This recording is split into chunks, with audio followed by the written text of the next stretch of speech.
Շնորհակալ եմ, պարոն Վարդանյան, ես գիտեմ, որ դուք սիրում եք, որ ձեզ գովում են, ինչը նորմալ է, ես էլ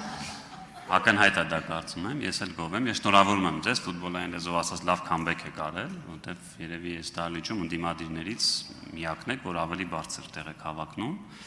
Դուք չպատասխանեցիք կամ ինձ այդքան էլ գուցե հետաքրքիր չի, թող ընտրողները հետագայում որոշեն, արդյոք դուք մանրամասն ասացիք ինչի եք դուրս եկել, թե դուրս չեք եկել, բայց որպես ձեր ազգային ժողովի նախագահի թեկնածությանը, չէ, կարող է լավ էլ պարզաբանել եք, բայց որպես ձեր թեկնածության համար քվեարկողանց, ես կուզենամ իմանալ, ինչ պետք է լինի Հայաստանի Հանրապետությունում, որ դուք պաշտոնը ստանձնելուց հետո որոշեք լքել ազգային ժողովը։ Կարո՞ղ եք երկու պատճառ ասեք։ Պատճառ համար 1 իմ թիմի որոշում։ Եթե ուժեղ Հայաստան խմբակցությունը որոշում կկայացնի, որ ես պետք է մանդատս վայր դնեմ, ես այն կդնեմ, առանց որևէ վարկյամ վարանելու։ Եվ գտնում եմ, որ ուժեղ Հայաստան խմբակցության բոլոր պատգամավորների մոտ պետք է լինի դա որպես առաջնահերթություն։ Դա նաև կարգապահությունից է բխում։ Երկրորդը, ըստ իրավունքի, եթե լինեն ազգային ժողովի արտահերթ ընտրություններ, այդ ժամանակ մանդատը ինքնստինքյան կսպառվի։ Իդեպ, լեգիտիմության տեսանկյունից խնդիրների մասով չի բացառվում, որ 9-րդ գումարման ազգային ժողովը նման իրավիճակում հայտնվի։ Իդեպ, մի հատ հետաքրքիր հանգամանք նշենք, թվաբանության տեսանկյունից կարծես 105 պատգամավորից է բաղկացած 9-րդ գումարման ազգային ժողովը, մեկ է 6-րդ գումարման ազգային ժողովն էր 105-ից բաղկացած, բայց չեմ պնդում, հիշեք, ես թվերի հետ կապված նենց չի ամենալավ մասնագետն եմ, կարծես իրավիճակները նկարագրեցի, պարոն Գաբրելյան, ինձ գովալու տեսանկյունից, արդյոք դա սիրում եմ թե ոչ, քանի որ ես և դուք միմյանց ճանաչում ենք 2015, 16, 17 թվականներից,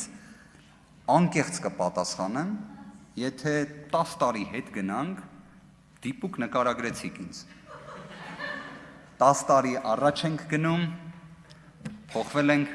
առնվազն մի հետաքրքիր հանգամանք ասեմ, ես մինչև ազգային ժողովի 9-րդ գումարման նստաշրջանի, այսպես ասած, նիստերի մեկնարկը նայում էի 8-րդ գումարման ազգային ժողովի նիստերը, մազերը սև էին, կարծես իսկապես ավելի երիտասարդ էի, հիմա ոնց որ ոչ թե 5 տարի անց է, այլ 15։ Եվ ձեզ այն շատերը կարող են նաև հետևություններ անել, ինչի համար է տենց ստացվում։ Շատերը չեն ասի ինչի մի մասը ձեզանից, բայց ես գիտեմ դուք իմ հետ համակարծիք եք։ Ոչ բոլորս, մի մասը սպիտակել է, մի մասը ոչ, օրինակ պարոն Գաբրելյանը ակնհայտորեն չի սպիտակել, արձագանք։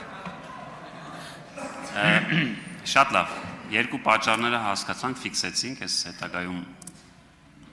չեմ ուզի այդպես իրավիճակ լինի, բայց ինչևէ ֆիքսեցի։ Կներեք, լիազորությունների դադարեցումը կարող է լինի, սահմանադրությունն է նախատեսում։ Եթե օրինակ, չգիտեմ, պատգամավորին համատեղելի որևէ կարգավիճակ։ Չէ, ես մանդատը դնելն էի ասում, իսկ ուզում եմ հասկանալ, աշխատավարձը կստանաք, որովհետև բավական բարձր աշխատավարձ եք ստանալու ու տնտեսական ակտիվությունը, եթե սենց պահպանվի, ինձ թվում է բոլորինը համատարած պետք է էլի բարձրանա, ուզում եմ հասկանալ աշխատավարձը կստանաք, պարգևավճարը կստանաք, եթե ասեք ոչ, ինձ խնդրում եմ որպես իրավաբան ասեք, որտեղ հնչել են հայտարարություններ, ուզում եմ հասկանալ որ իրավական մեխանիզմով կարա օրենքով միայն այդ եկամուտը ունեցող մարդը հրաժարվի եւ ապրի եւ գործ չունենա, օրինակ կոռուպցիայի կանխարգելման հանձնաժողովի հետ շնորհակալ։ Շնորհակալ եմ, մեր խմբակցության ղեկավարը իր դիրքորոշումը հայտնել։ Խմբակցության տեսանկյունից էլ է դիրքորոշումը հայտնել։ Աշխատավարձի վարձատրության տեսանկյունից